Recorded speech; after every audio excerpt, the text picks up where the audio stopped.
اے علی، کھانے کی ابتدا بھی نمک سے کرو اور اختتام بھی نمک سے کرو۔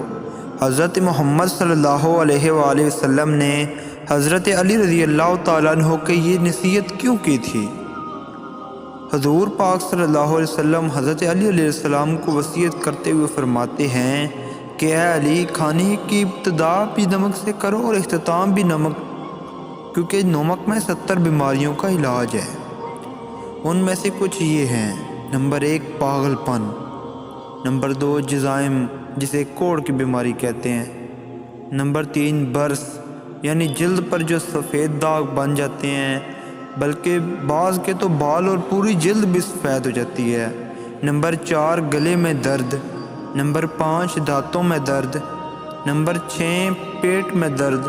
امام جعفر صادق رحمۃ اللہ فرماتے ہیں، جو چاہتا ہے کہ اس کے منہ پر سے کیل اور دانے ختم ہو جائیں، اسے چاہیے کہ کھانا کھاتے وقت پہلے لقمے پر تھوڑا سا نمک چھڑک لے۔ حضرت علی رضی اللہ تعالیٰ عنہ نے اپنے ساتھیوں سے پوچھا، بتاؤ بہترین ہانڈی یعنی بہترین سالن کیا ہے؟ تو ایک نے کہا گوشت، دوسرے نے کہا گھی، تیسرے نے کہا زیتون کا تیل، یہاں تک کہ آپ نے خود فرمایا نہیں، بہترین غذا نمک ہے۔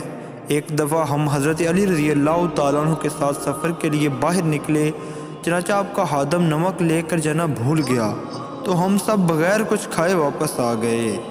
یعنی حضرت اس قدر پابند تھے کہ نمک سے ابتدا اور اختتام فرماتے تھے، کیونکہ اس سفر میں نمک ہمراہ نہیں تھا، لہذا آپ نے واپس آ کر کھانا تناول فرمایا۔